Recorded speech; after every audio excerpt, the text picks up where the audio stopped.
मंगलमय मंगलकरण वीतराग विज्ञान नमो आहि जाते भये अर्हंता जो विद्यादि सागर सुधी जो विद्यादि सागर सुधी गुरु हैं हितैषी शुद्धात्म में निरत नित्य हितोपदेशी वे पाप ग्रीष्म ऋतु में जल हैं सयाने पूजून हैं सतत केवल ज्ञान पाने पूजून हैं सतत केवल ज्ञान पाने। बोले भगवान महावीर स्वामी की, दशदक्षिण पर्व की, आचार्य गुरु और विद्यासागर मुनि महाराज की।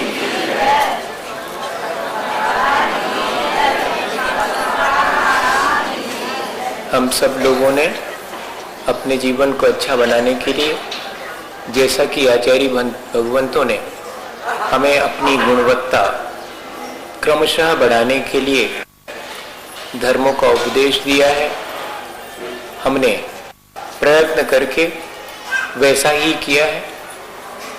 अपने जीवन में सहनशीलता, कोमलता, विनय, सरलता और पवित्रता ला करके जीवन की सच्चाई को जानने का प्रयत्न किया।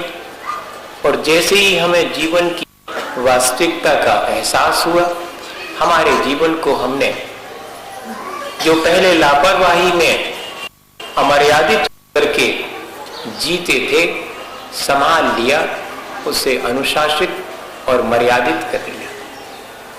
अपने जीवन को अनुशासित और मर्यादित करके जो जीता है, उसे अनायास ही बहुत सारी शक्ति संचित करने का अवसर मिल जाता है। जो शक्ति व्यर्थ के कामों में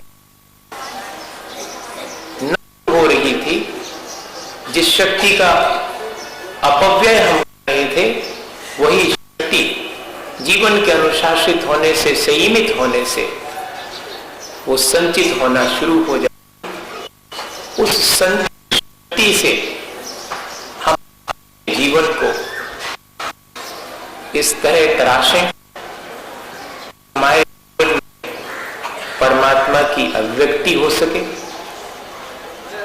हम अपनी आत्म शक्ति का उद्घाटन कर सकें, अपने आत्म स्वरूप को महसूस कर सकें।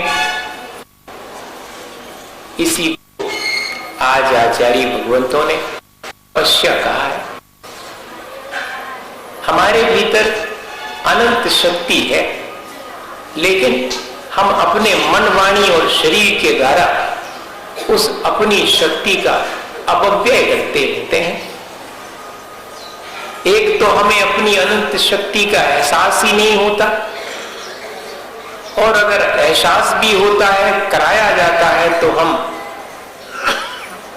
उसकी दुर्लभता नहीं समझ पाते हैं और उसे व्यर्थ ही गंवाते। एक भिखारी था, जीवन भर 2-2 पैसे की भीख लोगों से मांगता रहा।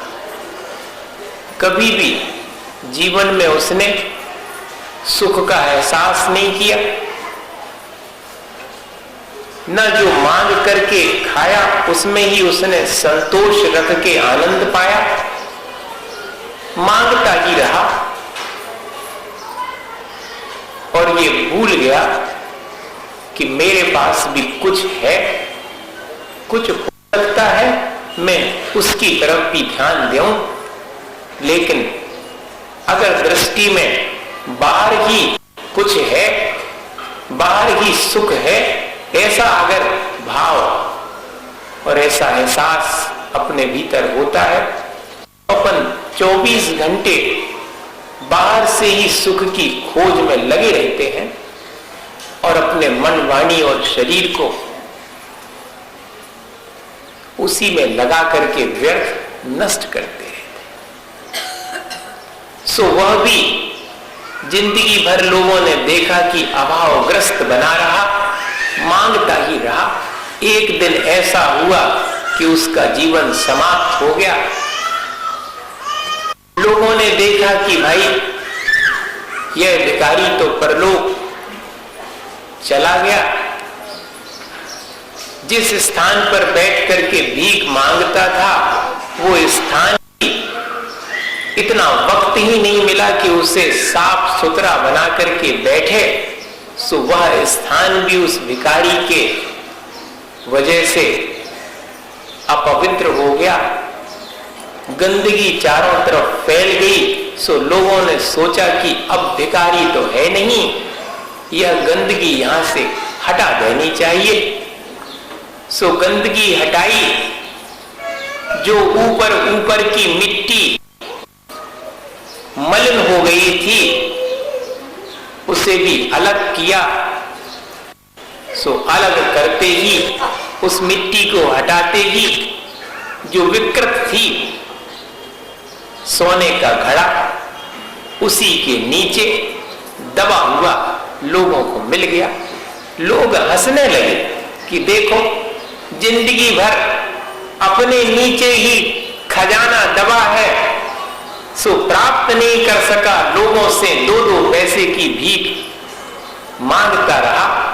अपनी शक्ति का एहसास ना करके हम भी जो विषय सुखों से सुख की आकांक्षा रखते और भीख मांगते रहते हैं, कहते सुख मिल जावे, ये चीज में सुख मिल जावे, जा चीज मिल जाए तो सुख हो जाए। ये भैया, सुख बाहर नहीं है, सुख तो मेरे भीतर ही है, ऐसा एहसास हो जावे। सो उस सुख को कैसे प्राप्त किया जावे? अपन जब इस प्रकार का उद्यम करते हैं वही तो तपस्या है। सो तपस्या करते हैं लोग तो सोचते कि धूप में बैठो तो तपस्या कहलाएगी। संक्लेश पूर्वक जो तपस्या की जाती है वह सब तामसिक तप कहलाता है। जिसके करने में मजबूरी हो कि करना ही पड़ेगा और जिसके करने से अत्यंत संक्लेशित परिणाम हो रहे हों, बिना किसी आगमोक्त विधि विधान के ही जिसे किया जाए, वह सब तामसिक तपस्या कहलाती है। ऐसी तपस्या से अपना निस्तार इस संसार से होने वाला नहीं। एक तपस्या और है जो अहंकार वश की जाती है, उसे राजसिक तपस्या करती है। ऐसा प्रदर्शित करते हैं तपस्या करके कि जैसे सबसे पहले हम ही ने करी हुई है। गीत गाते हैं कि हमने इत्योपास करे, 33 मालाएं फेरी थी। ये भैया, पहले रुपया गिनती, अब माला गिनन लगी, का अंतर भाव है? जा बताओ, गिन गिन के थोड़ी की जाती तपस्या, अहंकार के लिए थोड़ी, दूसरे को बताने थोड़ी की जाती है। मेरे द्वारा 10 तप किए जाएंगे, उपवास किए जाएंगे तो मेरा बड़ा सम्मान होगा, ऐसी भावना से उपवास कर लिए। मान सम्मान की आकांक्षा से अपन ने बहुत बार तपस्या धारण करी है, लेकिन वैसी तपस्या से अपनी आत्मा की जो अनंत शक्ति है वह उद्घाटित नहीं होती। वो तो आत्मा को और मलिन बनाने वाली ही तपस्या है। वास्तविक तपस्या तो जिस तपस्या में भेद विज्ञान है, जो आगम के और गुरुओं के कहे अनुसार की जाती है और अत्यंत प्रसन्नता से, बहुत अहोभाव से की जाती है, वह तपस्या ही सात्विक तपस्या है। उसी तपस्या को करके अपन अपने जीवन को अच्छा बना सकते हैं। सो सात्विक तपस्या भी मन से भी की जा सकती है, वाणी से भी की जा सकती है और शरीर से भी की जा सकती है। जैसे वृक्ष में फल लगता है और पक करके कैसा हो जाता, उज्जवल हो जाता और रसवान हो जाता है, ऐसे ही जो मन, वाणी और शरीर के द्वारा सात्विक तप करता है उसके भीतर परिपक्वता आती है, सरसता आती है और उज्जवलता आती चली जाती है। मिट्टी जो कि रास्ते के किनारे या कि नदी के किनारे पड़ी है, अगर कलाकार और कुंभकार के हाथ में आ जावे तो उसे घड़े की आकृति देकर के कुंभकार सफल बना देता है। घड़ा भी अग्नि में तप करके और अपने भीतर जल को धारण करने की क्षमता उत्पन्न कर लेता है।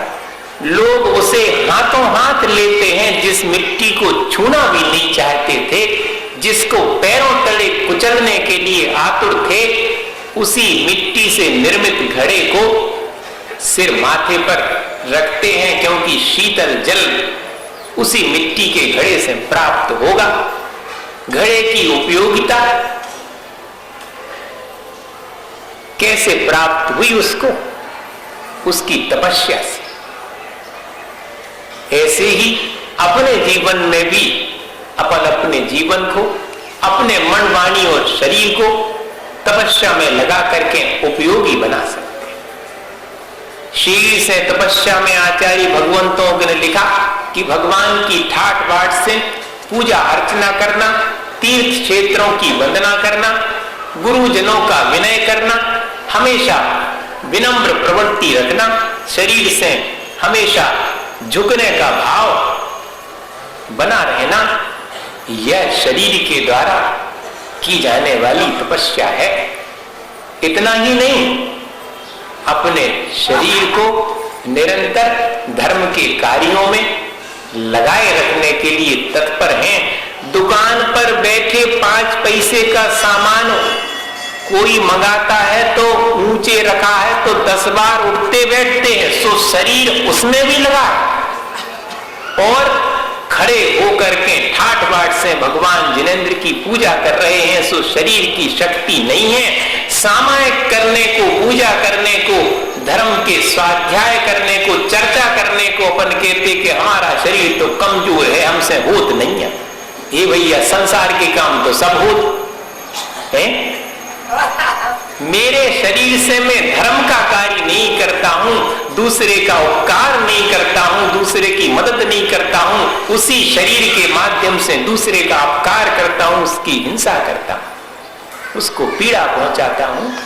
ये थोड़ा सा परिवर्तन अगर अपन कर लें, उस शरीर के द्वारा भी अपन तपस्या कर सकते हैं। नहीं होता भैया किसी से एक आसन उपवास, तो का वो शरीर से तपस्या नहीं कर पाए? कर सकता है। ठाट बाट से उस शरीर से अपन पूजा पाठ इत्यादि में लगे हुए हैं। क्या करें, हमारा शरीर उपवास इत्यादि करने में सक्षम नहीं है, लेकिन भगवान की पूजा करने में तो मैं बहुत सक्षम हूं। घंटों पूजा कर सकता हूं, जाप दे सकता हूं, स्वाध्याय कर सकता हूं। तब तो चर्चा हो रही हो तो वहां पर आराम से बैठ करके मैं उसे सुन सकता हूं। जल्दी से दौड़ करके समय पर मंदिर आ सकता हूं। मैं जाना चाहूं तो बाजार भी उसी शरीर से माध्यम से जा सकता हूं। ये मेरे ऊपर निर्भर है कि मैं शरीर से किस प्रकार काम लेना चाहता हूं, उससे तपस्या करना चाहता हूं, या कि उसी शरीर के माध्यम से अपना संसार बनाना चाहता हूं। वही शरीर कर्म बंध का कारण बन सकता है, वही मनुष्य का शरीर कर्मों की निर्जरा का कारण बन सकता है। सो अपने को जिसमें कर्मों की निर्जरा हो, ऐसा शरीर से कार्य करें तो वो सब कार्य तपस्या कहलाएगी। और वाणी का तप क्या है? अपन ने कल समझा था कि जो भी वचन अपन बोलेंगे, हितकारी वचन बोलेंगे, पाप युक्त वचन नहीं बोलेंगे, झूठ तो नहीं बोलेंगे, प्रिय वचन ही बोलेंगे। सत्यम वद प्रियम वद, हम सच बोलेंगे और प्रिय बोलेंगे, अप्रिय सत्य भी नहीं बोलेंगे और प्रिय लगने वाला झूठ भी नहीं बोलेंगे। ऐसा हम वाणी वाणी के द्वारा अभ्यास कर सकते हैं, या तो हम वचन बोलेंगे नहीं। हमने आपसे कहा था कि क्षुल्लक जी थे एक बहुत पहले सन 68 में, तो उन्होंने मुझे लिख करके दिया था, अभी तक याद है। क्या लिखा था उनने? घृणा से बोलने के लिए ना, प्रेम से बोलने के लिए हाँ। इतना ही सूत्र अपने जीवन का बना लें जब वचन व्यवहार करें कि मेरे मन में अगर घृणा भाव है तो मुझे वचन बोलने का कोई अधिकार नहीं है। मुझे तो तभी वचनों का उपयोग करना है जब मेरा मन अत्यंत पवित्र हो और प्रेम से भरा हुआ हो, तो ही वचन व्यवहार करूंगा। तो मेरे वचनों की सार्थकता होगी, मैं वाणी के द्वारा तपस्या कर रहा हूं। कर्मों की निर्जरा उसी वाणी के तप के द्वारा होगी। और मन का तप क्या है? मन में उज्जवल विचार रखना, मन में हमेशा निर्मलता बनी रहना और प्रसन्नता का भाव निरंतर अपने मन में बनाए रखना। भैया दूसरे ने गाली भी दे दी तो जरूरी नहीं है कि हम अपने मन को कलुषित करें। दूसरे ने अपशब्द भी कह दिए, हमारे मन के अनुकूल परिस्थितियां नहीं हैं तो जरूरी नहीं है कि हम अपने मन को कलुषित करें, हम अपने भावों को मलिन करें। हम अपने भावों को संभाल सकते हैं, अपनी प्रसन्नता को बनाए रख सकते हैं विपरीत परिस्थितियों में भी। यही तपस्या है। मन के द्वारा तो ऐसी ही तपस्या होगी कि बाहरी वातावरण मेरे मन को कलुषित करने के लिए है, लेकिन मैं अपने मन को कलुषित नहीं होने दूंगा। ये मेरी तपस्या है। आचार्य भगवंतों ने मन, वाणी और शरीर से बड़ी आसानी से तपस्या की जा सकती है, ऐसा उपदेश दिया है। इच्छा निरोधा तपा, वास्तव में अपनी इच्छाओं को रोक लेने का नाम ही तपस्या है। अपन को कठिन लगता है लेकिन है बहुत आसान। भैया रोज 4 चम्मच शक्कर मिला करके दूध पीते थे, 1 गिलास। ने दूध छोड़ा, ने शक्कर छोड़ी। फिर भी मैंने कुछ थोड़ा सा जीवन को अनुशासित किया। अब तो 4 की जगह 2 चम्मच डाल के ही पीऊंगा शक्कर दूध में। सो ये मेरा संयम हो गया। और किसी दिन मन में विचार आ गया कि बिल्कुल भी शक्कर नहीं डालूंगा, बिना शक्कर के ही दूध पी करके देखूंगा। ये मेरा रस परित्याग नाम का तप हो गया। कोई कठिन है क्या? नहीं भाई, बहुत आसान है। मैं दिन भर में 10 जोड़ी कपड़े बदल करके उन्हें गंदा करता हूं, धोने के लायक आरंभ सारंभ में लगा देता हूं। मैं तो दिन भर में 4 जोड़ी ही कपड़े बदलूंगा, जिससे कि कम से कम धोने पड़े और उसमें होने वाली हिंसा से मैं बच जाऊं।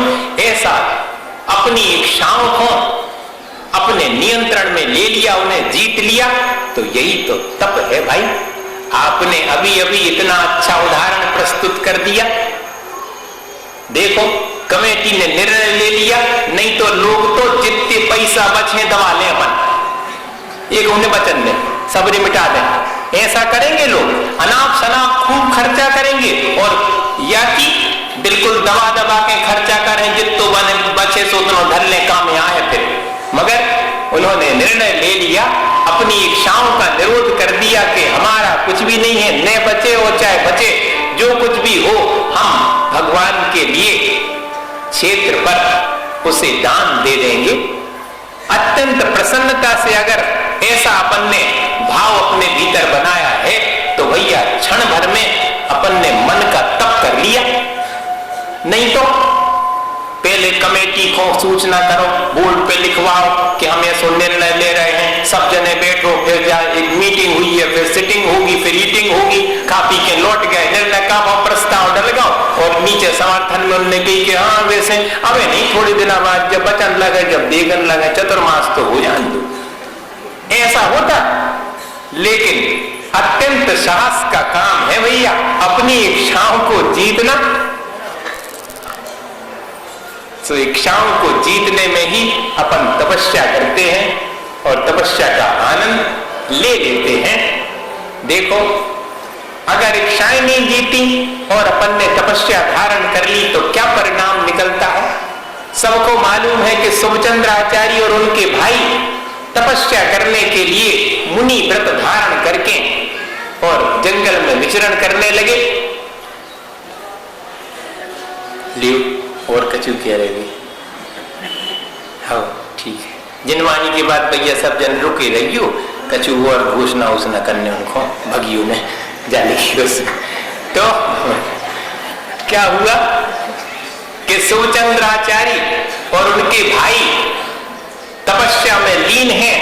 सो भाई ने तो तपस्या के माध्यम से रस सिद्ध कर लिया। 12 वर्ष में तपस्या से जो रस सिद्ध किया, सो मन में विचार आया कि देखें तो भैया ने क्या तपस्या करी। सो अपने शिष्यों को भेज करके भैया का पता लगाया। सो भैया तो बिल्कुल ही गरीब सी स्थिति में है, ऐसा उनके शिष्यों ने कहा। कैसे कपड़ा लत्ता तक नहीं हते, नगर थे, मुनि महाराज थे। सो देख करके लौट आए कि खाने पीने तक का तो हिसाब नहीं है, कपड़े लत्ते पहनने का भी हिसाब नहीं है, बड़े गरीब अवस्था में अपना जीवन व्यतीत कर रहे। बड़ी दया आई भाई को अपने बड़े भाई के प्रति। सो आधा मटकी जो रस सिद्ध किया था 12 वर्ष की तपस्या से, सो वो आधा शुभचंद्राचार्य को भेज दिया शिष्यों के द्वारा। सो शुभचंद्राचार्य ने कहा कि जाओ डाल दो जमीन में।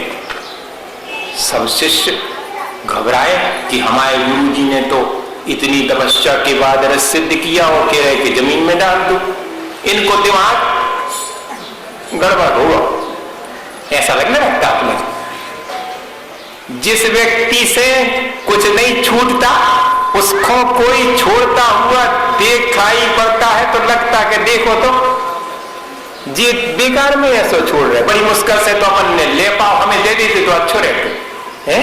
ऐसा लगने लगता जैसे कि तंदुल मच्छ और साली मच्छ दोनों अपने भावों के द्वारा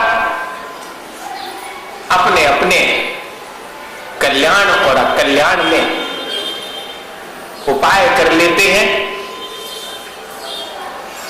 इसी प्रकार जब लौट करके आए शुभचंद्राचार्य के पास से सवरे शिष्य और कहा कि वे तो आपके भाई भैया तो थोड़े दिमाग उनको स्क्रू ढील होगा है, उनने तो रस्सी बिकवा दिया।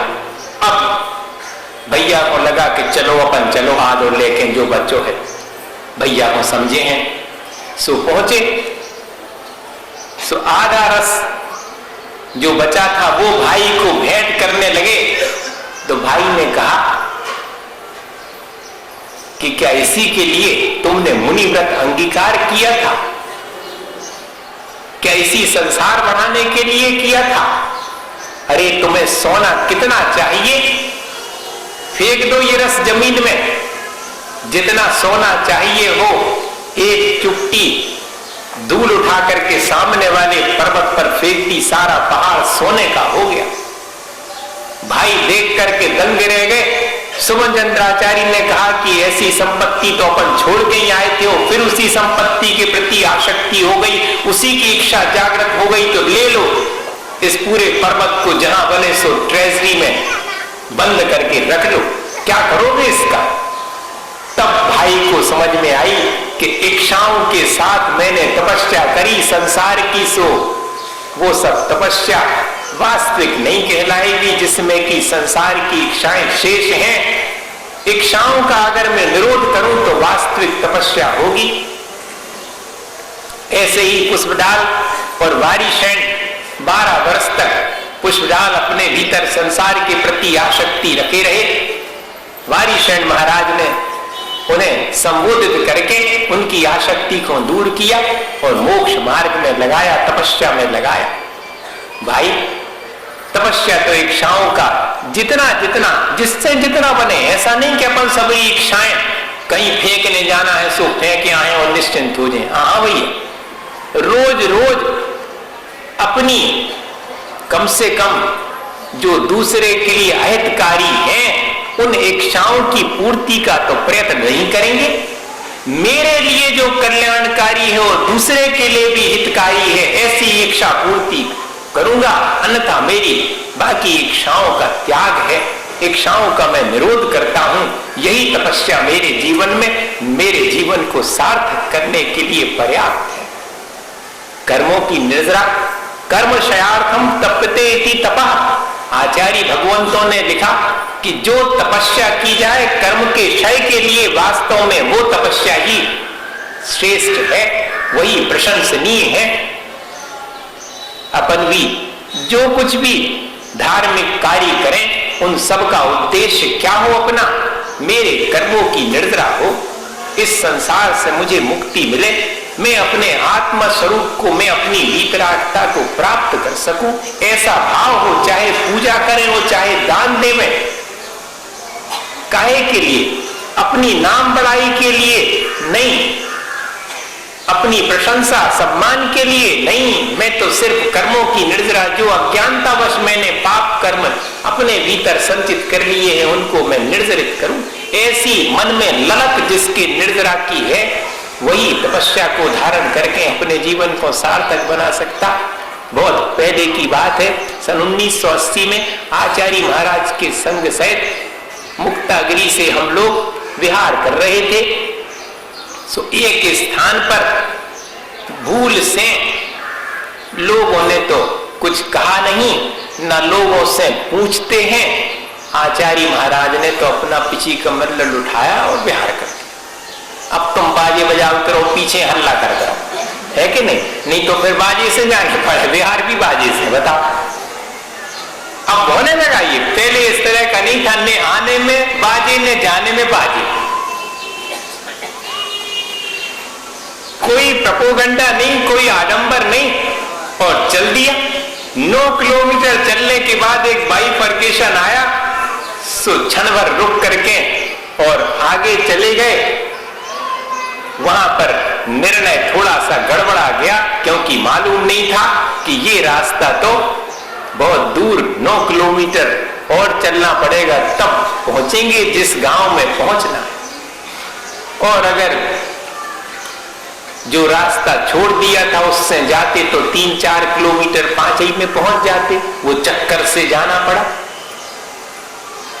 सो 1 किलोमीटर गांव रह गया, नहीं पहुंच पाए और रात्रि का अंधेरा घिरने लगा, संध्या हो गई। अब आगे गमन कैसे करेंगे? ऐसा आचार्य महाराज ने विहार स्थगित कर दिया और वहीं रास्ते के किनारे रात्रि विश्राम करने का विचार करने लगे। सो खेत में ही एक ऐसा झोपड़ी नुमा कुछ स्थान बना हुआ दिखाई पड़ा हम लोगों को। सो हम लोगों ने कहा कि महाराज वहां रुक जाते रात्रि में।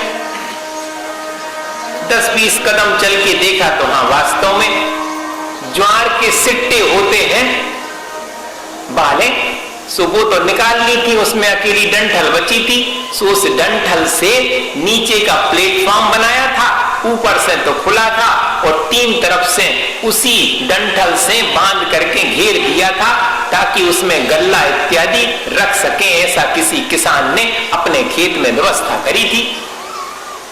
सो वो खाली पड़ा था, सो उसी में स्थान देख करके बैठ गए। रात्रि घिर गई, कहीं जाने का सवाल ही नहीं। 1 किलोमीटर दूर गांव है, वहां के लोगों को मालूम पड़ा सुबह 9:30 बजे रात तक आ पाए। अब सामायिक इत्यादि को जब बैठे, सो डंठल में जो कांटे थे वो धीरे धीरे हिलने पर चुभने लगे। तब समझ में आई कि मामला तो गड़बड़ है। और इतना ही नहीं, रात घिरने से ठंड बढ़ने लगी, सो ठंड भी लगी। और मच्छर महाराजों का बड़ा प्रकोप, वे तो झाका उठा के नहीं ले गए, नहीं तो उठा ही ले जाए। सो खूब उनने दंश मशक जितना हो सकता था भरपूर उस दिन आनंद लिया। अब हम लोग सब नए नए तो थे, इतने दंश मशक, इतनी ठंड और इतनी चुभन, उसे सहसा शांत भाव से सहन तो करना चाहिए था, लेकिन नहीं कर पाए। आचार्य महाराज तो अत्यंत प्रसन्न भाव से सब सहन कर रहे थे और अपने सामायिक में लीन थे। जब रात में लोग आए तो उनने थोड़ी बहुत व्यवस्था करी, व्यवस्था के लिए उनने सोचा कि भैया वृत्ति कर दो महाराज, जब लेट हैं जी जो डंठल और धरे हैं बेसम उनके ऊपर से डार दे तो बजे महाराज तो ठंड ले लगे। उनने तो अच्छा विचार किया। सो जैसे ही भैया वृत्ति के बाद विश्राम करने के लिए लेटे सब महाराज, सो ऊपर से उनने वो डंठल डाल दिए कि ठंड बच जाएगी। चटाई वगैरह तो थी नहीं, आई नहीं पाई थी चटाई। सो सारी रात उसी डंठल के बोझ के नीचे पड़े रहे, हिलना भी मुश्किल। सवेरे की सामायिक पड़े ही पड़े, करी बैठे ही नहीं सकत। जब को ऊपर से उठा है सब सामान, जब बैठे अब दबे नीचे। वो तो सोच रहे कि हमने बहुत अच्छा किया, लेकिन ऐसा परिचय, ऐसा उपसर्ग उन क्षणों में आ गया। क्या करें? सहन करो। एक तो रो रो के सहन किया जाता संक्लेश पूर्वक, और एक तो समता भाव से सहन किया जाता है। जो समता भाव से सहन किया जाता सो तप है। ओ भैया, जो रो रो के अपन सहन कर लेते हैं मजबूरी में, सो उसको तप नहीं कहते। वो तो संसार और बढ़ाने वाले उपाय हैं, उसमें कारण बन जाता है। सवेरे उठे, जब हटाए डंठल, सो गमन कर गए आचार्य महाराज। हल्की हल्की सी जब धूप आई तो आचार्य श्री का कलर तो एकदम फेयर है, कहीं भी कोई स्क्रैच पड़ेगा तो साफ दिखेगा। सो सारे शरीर पर, हम लोगों के शरीर पर भी उस डंठल से स्क्रैच हो गए थे, लेकिन आचार्य महाराज के शरीर पर जो स्क्रैच थे वो स्पष्ट दिखाई पड़ते थे। रक्त झलकने लगा था उन स्क्रैचेस से, और उसमें जब धूप लगी तो चिनमिनाहट होना शुरू हुई। वो हम लोगों को महसूस हुई। तो कैसी हो रही होगी चिनमिनाहट, कैसी तकलीफ हो रही होगी, ऐसा कल्पना आचार्य महाराज के शरीर में हम लोगों के मन में ध्यान गया। सो आचार्य श्री की तरफ देखा तो आचार्य श्री तो बहुत प्रसन्न होकर के अपना विहार कर रहे। अब हम लोग तो भीतर भीतर कसमसा रहे कि कचूके लेते हैं। तो आचार्य श्री समझ गए कि इन लोगों से सहन नहीं हुआ, तो क्या बोले कि देखो शावकों का कितना उपकार अपने ऊपर, कि सारी रात अपने को कर्म निर्जरा के लिए अवसर प्रदान किया। बताओ, आप डांटते तो डांट भी सकते थे, अपना मन खराब करना था तो भी कर सकते थे कि देखो तो डंडा रोल डाल दिए और कष्ट दे दिया। और महाराज कह रहे हैं कि कर्म निर्जरा का इतना अवसर प्रदान कर दिया। भाई, ऐसी ललक अगर कर्मों की निर्जरा करने की हो तो वो व्यक्ति जो तपस्या करेगा वो तो सब संसार से अपने कल्याण करने वाली होगी। अपन को भी जितना अपनी शक्ति है सो सहन तो करते ही हैं।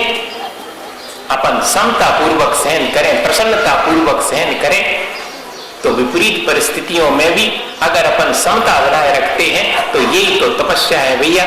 शरीर से, वाणी से और मन से ऐसी तपस्या जो कि अपने जीवन का कल्याण करने वाली है। अपन को अपनी शक्ति अनुसार धारण करके अपना कल्याण करना चाहिए। इसी भावना के साथ आचार्य गुरु विद्यासागर हे गुरुवर शाश्वत सुख दर्शक यह नग्न स्वरूप तुम्हारा है।